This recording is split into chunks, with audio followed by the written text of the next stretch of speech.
Everyone and welcome back to our channel. आज का हमारा टॉपिक है सोशियो रिलीजियस रिफॉर्म मूवमेंट्स। यहाँ पर हम पढ़ेंगे कि इंडिया में कैसे सोसाइटी के अंदर रिलीजियस और कल्चरल चेंजेस डेवलप हुए। 19th सेंचुरी इंडिया में काफ़ी कुछ चेंज हुआ, जैसे कि पॉलिटिकल चेंजेस में सबसे इम्पॉर्टेंट पार्ट रिवोल्ट ऑफ 1857, जो हमने लास्ट लेक्चर में कवर करा। और हमने देखा कि कैसे ईस्ट इंडिया कंपनी के रूल को डिसॉल्व करके डायरेक्ट ब्रिटिश क्राउन का रूल इंडिया में आया। इन पॉलिटिकल चेंजेस के चलते काफ़ी सोशल और कल्चरल चेंजेस भी इंडिया की सोसाइटी में डेवलप हो रहे थे, जो आज के लेक्चर में हमको कवर करने हैं। दोस्तों, हमारे एग्जाम के पॉइंट ऑफ व्यू से काफ़ी इंपॉर्टेंट टॉपिक होने वाला है। लास्ट ईयर इस पर्टिकुलर टॉपिक से एक क्वेश्चन आपके एग्जाम में आया था, जो हम लास्ट में अपने लेक्चर में डिस्कस भी करेंगे। तो चलिए अपने लेक्चर को स्टार्ट करते हैं। फ्रेंड्स, 19th सेंचुरी की जो इंडियन सोसाइटी थी उसमें काफ़ी ज़्यादा सोशल इविल्स और सुपरस्टिशियस प्रैक्टिसेस आ चुकी थी, जिनमें से कुछ का हम नाम देखें तो फीमेल इन्फेंटिसाइड, चाइल्ड मैरिज, सती प्रथा and extreme backward condition of widows. ये सारी चीज़ें इंडिया की सोसाइटी को धीरे धीरे खराब करती जा रही थी। अब इंडियन रिनेंसा यानी सोशो रिलीजियस रिफॉर्म मूवमेंट्स का एक ही मोटिव था। ये मूवमेंट्स भले ही लोकेशन के मामले में और अपने बिलीव्स के मामले में अलग अलग थे, लेकिन सबका जिस्ट अगर हम देखें तो एक ही डायरेक्शन में पॉइंट करता था कि कैसे इंडिया की सोसाइटी से सोशल इवल्स को इरेडिकेट किया जाए और रेशनलिज्म को लोगों में प्रमोट किया जाए। रैशनलिज्म का मतलब हुआ कि एक इंटेलेक्चुअल और रैशनल तरीके से किसी चीज के बारे में सोचना। ऐसा नहीं है कि जो भी प्रीस्टली क्लास हमें करने को बोल रही है या जो भी काफी सालों से चलता आ रहा है हम उसको ब्लाइंडली फॉलो करेंगे। हम सोचेंगे कि क्या ये चीज सही है सोसाइटी के लिए या नहीं है। ऐसी ही रैशनल थिंकिंग को इंडिया के लोगों के अंदर डेवलप करवाना ही इन सारे मूवमेंट्स का मोटिव था। ये सारे मूवमेंट्स वेस्टर्न वर्ल्ड में जो रिनेंसा की वेव आई थी इससे हेविली इन्फ्लुएंस्ड थे, और काफी सारे मूवमेंट्स में वेस्टर्न एजुकेशन को भी प्रमोट किया गया। एक एक करके हम इन मूवमेंट्स को कवर करेंगे और लास्ट में हम इन मूवमेंट से रिलेटेड जो भी इंपॉर्टेंट क्वेश्चंस है सॉल्व करेंगे, और जो पीवाईक्यू इस पर्टिकुलर टॉपिक से आया हुआ है वो भी हम सॉल्व करेंगे। सबसे पहली सोसाइटी जिसके बारे में हम पढ़ेंगे इट वाज ब्रह्मो समाज, जो 1828 में राजा राम मोहन रॉय के द्वारा बनाया गया था। अब इस सोसाइटी के ऑब्जेक्टिव्स क्या थे? सबसे पहले तो मोनोथीज्म यानी बिलीव इन वन गॉड। अब इंडिया में उस टाइम पे आपने देखा होगा और आज भी आप देखते होंगे कि काफी सारे अलग अलग गॉड्स को हम लोग प्रे करते हैं। कोई लोग वैष्णविज्म में बिलीव करते हैं, कोई शैविज्म में बिलीव करते हैं, और ऐसे काफी सारे बिलीव्स इंडिया में आज भी चल रहे हैं। जो ब्रह्मो समाज था उसका मोटिव था मोनोथीज्म यानी कि भगवान एक हैं और हम एक ही गॉड में बिलीव करेंगे। ये अलग अलग सेक्ट्स बना लेना ब्रह्मो समाज के हिसाब से सही नहीं था। ठीक है। ब्रह्मो समाज opposed ideal worship and caste system. Ideal worship मतलब मूर्ति पूजन पे ब्रह्मो समाज बिलीव नहीं करता था और कास्ट सिस्टम पे भी बिलीव नहीं करता था। कहीं ना कहीं इंडिया में जितनी भी प्रॉब्लम्स थी उसका जो मेन जो रीजन था वो कास्ट सिस्टम ही था। तो हम ये देखेंगे कि आगे जितनी भी सोसाइटीज हम या जितने भी अलग अलग मूवमेंट्स हम पढ़ेंगे, सब मूवमेंट्स ने कास्ट सिस्टम को रिजेक्ट करा है और काफी ज्यादा क्रिटिसाइज भी करा है। ठीक है। नेक्स्ट पॉइंट देखते हैं। Advocated for women rights, abolition of sati and widow remarriage. Abolition of sati ये सबसे ज्यादा इंपॉर्टेंट ब्रह्मो समाज का एक तरीके से आप लगा लीजिए अचीवमेंट था, क्योंकि राजा राम मोहन रॉय के एफर्ट्स के चलते ही ब्रिटिश गवर्नमेंट ने एक रूल पास करा था, एक प्रॉपर एक्ट लेके आए थे जहां पे सती को ऑफिशियली अबॉलिश किया गया था, और ये चीज हम अभी आगे पढ़ेंगे भी। Supported western education and rational thinking. ये ऑलमोस्ट सारे जितने हम मूवमेंट्स आगे पढ़ेंगे सबका एक सिमिलर पॉइंट है। सारे मूवमेंट्स ने वेस्टर्न एजुकेशन को प्रमोट करा था और रैशनल थिंकिंग को प्रमोट करा था। तो ब्रह्मो समाज में हम देखेंगे कि मोनोथीज्म, आइडल वर्शिप को अपोज करना, कास्ट सिस्टम को अपोज करना और वुमेन राइट्स के लिए एडवोकेट करना, ये सब ब्रह्मो समाज के इंपॉर्टेंट पॉइंट्स हमने कवर कर लिए हैं। चलिए नेक्स्ट देखते हैं, इम्पैक्ट क्या पड़ा इसका। Influence Hindu reforms and social justice movements and contributed to abolition of sati. मैंने आपको बताया ना कि ब्रिटिश गवर्नमेंट ने एक प्रॉपर एक्ट को पास करा था सती को अबॉलिश करते हुए। हम आगे पढ़ेंगे। नेक्स्ट देखते हैं, आर्य समाज। आर्य समाज 1875 में बॉम्बे में स्वामी दयानंद सरस्वती ने फॉर्म किया था। ठीक है, स्टार्ट किया था एक तरीके से। तो आर्य समाज को अगर जब हम शॉर्ट में देखें तो इसका जो सबसे इंपॉर्टेंट मोटिव था वो था वेद, जो हमारे वेदास थे उनकी तरफ वापस जाना। कैसे हम वैदिक ट्रेडिशंस की तरफ वापस जा सकते हैं, और ये आइडल वर्शिप और ये जितना कास्ट डिस्क्रिमिनेशन है, चाइल्ड मैरिज है, इन सब चीज़ों को हमको अपोज करना चाहिए। क्योंकि चाइल्ड मैरिज हो गया या ये अनटचेबिलिटी, ये सब हमारे ट्रेडिशंस में था ही नहीं। ये धीरे धीरे टाइम के साथ लोगों ने ट्रेडिशंस को डिस्टॉर्ट करके और ये सोशल इवल्स को जन्म दिया था हमारी सोसाइटी ने, जो हमारे ओरिजिनल ट्रेडिशंस में नहीं था। ठीक है, चलिए फर्स्ट पॉइंट है, रिटर्न टू वैदिक traditions and reject ideal worship. ठीक है, हम अपने वेदों की तरफ वापस जाएं और आइडियल वर्शिप को रिजेक्ट करें। Opposed child marriage, caste discrimination and untouchability. Untouchability भी उस टाइम पे बहुत बड़ी प्रॉब्लम थी इंडिया में। ठीक है, उसको भी इरेडिकेट करने का काम आर्य समाज ने किया। Advocated for women's education and social equality. Women's education, ठीक है, आर्य समाज ने इन जनरली एजुकेशन के लिए काफ़ी काम किया था। आज भी आप अपने इंडिया में देखेंगे डीएवी स्कूल्स होते हैं ना, दयानंद एंग्लो वैदिक स्कूल्स हैं या हंसराज सोसाइटी के स्कूल्स हैं, ये सब आर्य समाज ने ही स्टैब्लिश करे थे। ठीक है, तो इन जनरल भी एजुकेशन के लिए और स्पेसिफिकली वुमेन एजुकेशन के लिए भी आर्य समाज ने काफ़ी काम किया था। नेक्स्ट है प्रमोटेड शुद्धि मूवमेंट। अब अगर आपसे क्वेश्चन पूछा जाए कि शुद्धि मूवमेंट जो है वो कौन से पर्टिकुलर मूवमेंट के साथ एसोसिएटेड है, तो आपको आर्य समाज याद रखना है।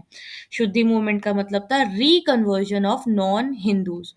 तो बेसिकली इस मूवमेंट का मोटिव था कि जो ओरिजिनल हिंदूज थे, जिन्होंने अलग अलग रिलीजन्स में कन्वर्ट कर लिया था, उनको वापस से हिंदू बनाना, यानी वापस से अपने ओरिजिनल रिलीजन में वापस लेके आना, वाज शुद्धि movement. Okay, next point, strengthen Hindu society against western influence and religious convergence. तो ये इम्पैक्ट था आर्य समाज का कि वेस्टर्न इन्फ्लुएंस और रिलीजियस कन्वर्जन से इंडिया की सोसाइटी को प्रोटेक्ट करना।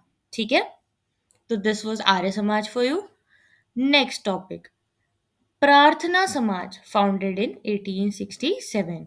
इसके फाउंडर्स थे doctor Atmaram Pandurang and M G Ranade. What was the objective? Promoted monotheism. ये हमने ब्रह्मो समाज में भी पढ़ा था, है ना, बिलीव इन वन गॉड। ठीक है, तो प्रार्थना समाज promoted monotheism. Opposed caste discrimination and untouchability. ठीक है, this is one of the common points. Next is supported window remarriage and women education. Okay, impact क्या पड़ा प्रार्थना समाज का? Help in social reform and modern education in Maharashtra.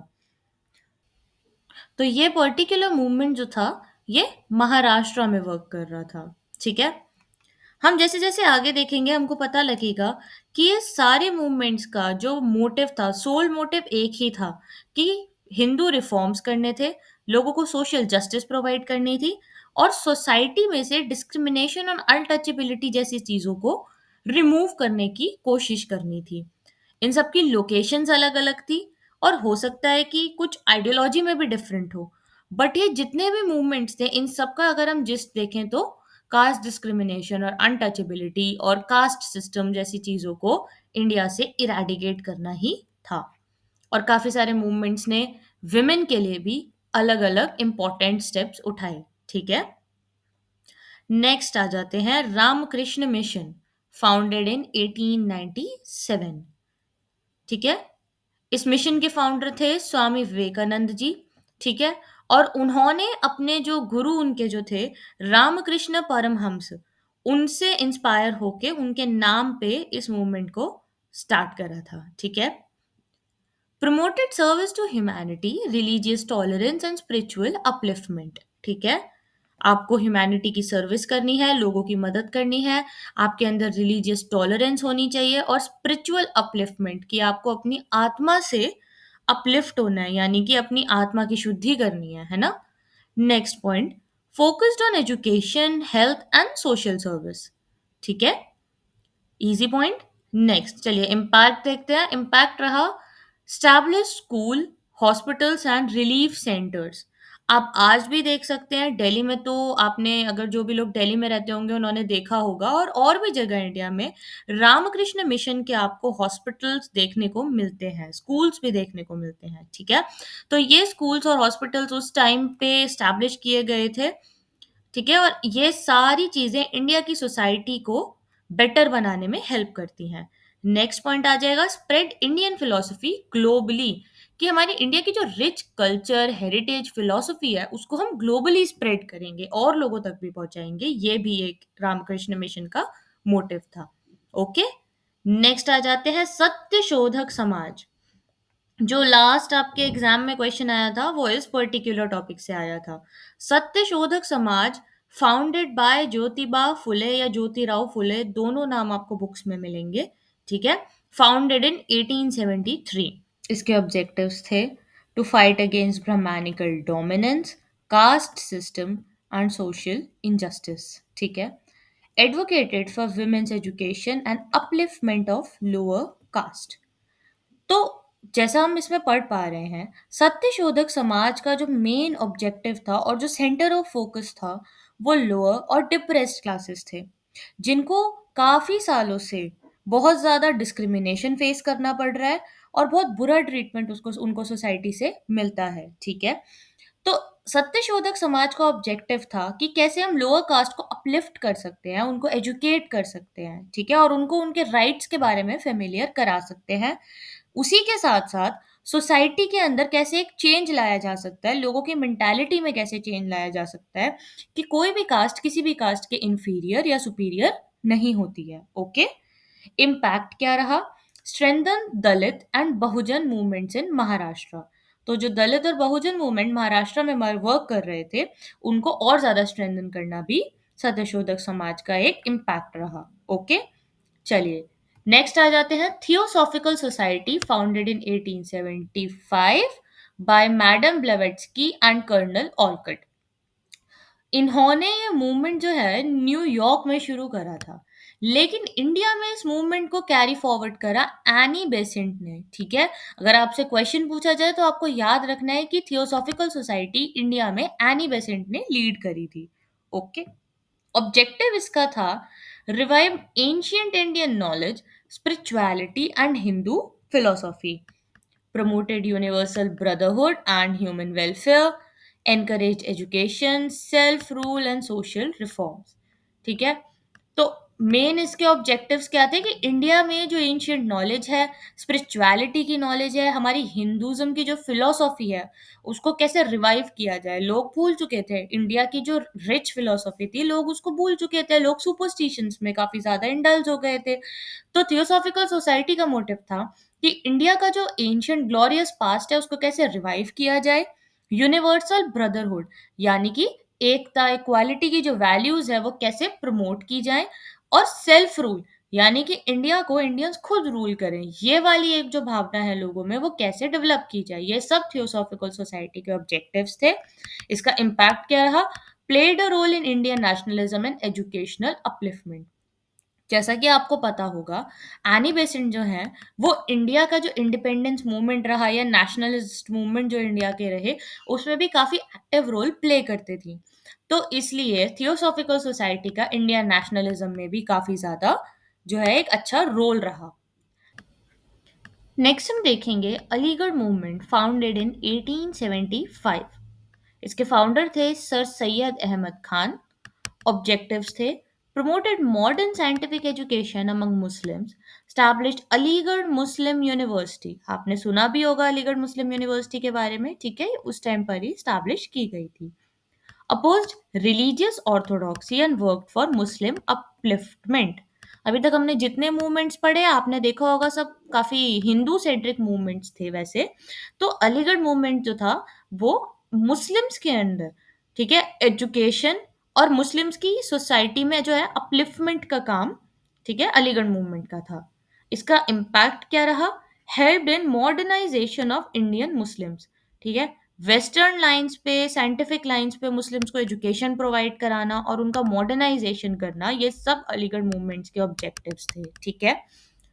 तो हमने जितने इंपॉर्टेंट मूवमेंट्स उस टाइम पे हुए, आर्य समाज, प्रार्थना समाज, Ramakrishna mission, Satyashodhak Samaj, theosophical society और अलीगढ़ मूवमेंट, ये सब हम कवर कर चुके हैं। चलिए अब हम देखते हैं कौन कौन से इंपॉर्टेंट रिफॉर्म्स हुए और उनके क्या जो थे इम्पैक्ट हुए। तो सबसे पहले हम देखेंगे अबॉलिशन ऑफ सती 1829। इसके मेजर जो लीडर थे, इट वाज राजा राममोहन रॉय, ये हमने पहले पढ़ रखा है ना। ब्रह्मो समाज में राजा राममोहन रॉय जो थे, उनकी मेजर एफर्ट्स की वजह से sati practice was legally banned for the first time in India. Okay, next आएगा Widow Remarriage Act 1856। Major leader was Ishwar Chandra Vidyasagar और इम्पैक्ट क्या हुआ? लीगलाइज्ड विडो रीमैरिज, विडोज की रीमैरिज को अब जो है लीगल सैंक्शन मिल चुका था, अब लीगली विडोज जो है रीमैरिज कर सकती थी। Next was ban on child marriage 1929, Harbilas Sarda, और इसको सारदा एक्ट भी कहा जाता है, ठीक है। इम्पैक्ट क्या बढ़ा कि जो मिनिमम एज थी मैरिज की उसको रेज कर दिया गया, ठीक है। पहले तो आपको पता भी होगा, आज भी कई जगहों पे ऐसा होता है, it's a very unfortunate event कि आज भी इंडिया में कई जगहों पे बहुत छोटी एज में, ठीक है, मैरिज कर दी जाती है, 10 साल की एज में, 12 ईयर्स की एज में, ठीक है, जो कि एक बहुत अनफॉर्चुनेट इवेंट है।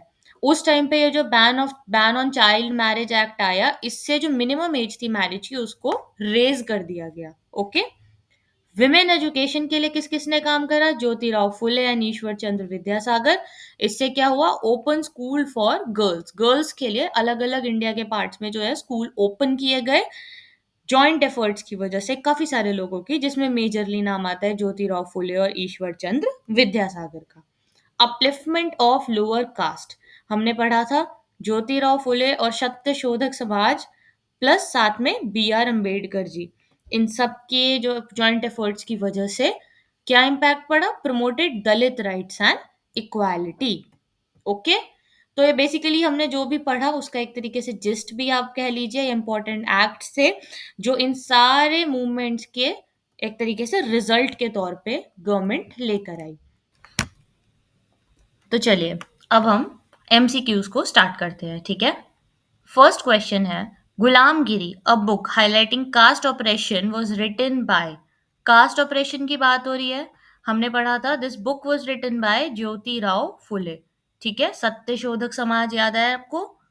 Okay, next question, who among following founded Asiatic Society of Bengal, Royal Asiatic Society of Bengal? तो इसका आंसर है विलियम जोन्स। इंपॉर्टेंट क्वेश्चन, ठीक है, याद रखना आप इस नाम को, William Jones founded Asiatic Society of Bengal. Next, which socio-religious reform movements work for women's education and upliftment of untouchables? Answer is Satyashodhak Samaj. Okay. Next, which book was written by Swami Vivekanand? Okay. तो इसका answer है Rajyoga. This book was written by Swami Vivekananda. Next, the main objective of Brahmo Samaj was promotion of idol worship? No. Opposing western education? No. abolition of caste system and social reforms? Yes, this is the answer, abolition of caste system and social reforms. The Secrets of Vedas was written by Swami Vivekanand, Aurobindo Ghosh, Swami Dayanand Saraswati या राजा राम मोहन रॉय? तो इसका answer है Aurobindo Ghosh. Okay, next question, who wrote the book Satyarth Prakash? This book was written by Swami Dayanand Saraswati. ये आपको याद रखना है, important question. Swami Dayanand Saraswati wrote Satyarth Prakash. Next, who establish Atmiya Sabha? Atmiya Sabha किसने स्टैब्लिश करी? A precursor of social religious reform movements in Bengal. तो इसका आंसर है राजा राम मोहन रॉय। इन्होंने आत्मीय सभा स्टैब्लिश करी थी। अब जो हमारा लास्ट क्वेश्चन है, ये आपके प्रीवियस ईयर पेपर में आया हुआ था। Who is the founder of सत्य शोधक समाज? ज्योतिबा फुले। ये हमने पढ़ा हुआ है। ओके, चलिए, तो इसी के साथ सोशियो रिलीजियस रिफॉर्म मूवमेंट्स के सारे इंपॉर्टेंट टॉपिक्स इंक्लूडिंग इसके एमसीक्यूज हम कवर कर चुके हैं। ठीक है, अब नेक्स्ट लेक्चर में हम जितने भी इम्पोर्टेंट फ्रीडम मूवमेंट्स के हमारे जितने टॉपिक्स हैं वो सब हम कवर करेंगे। ठीक है, हम सत्याग्रह और आगे जितने भी सिविल डिसोबीडियंस एक्ट हो गया, है ना, नॉन कोऑपरेशन मूवमेंट, ये सब हम नेक्स्ट लेक्चर में पढ़ेंगे। तब तक के लिए आप पढ़ते रहिए और अपना जो भी है हिस्ट्री का सिलेबस उसको रिवाइज करते रहिए। ठीक है, चलिए मिलते हैं नेक्स्ट लेक्चर में।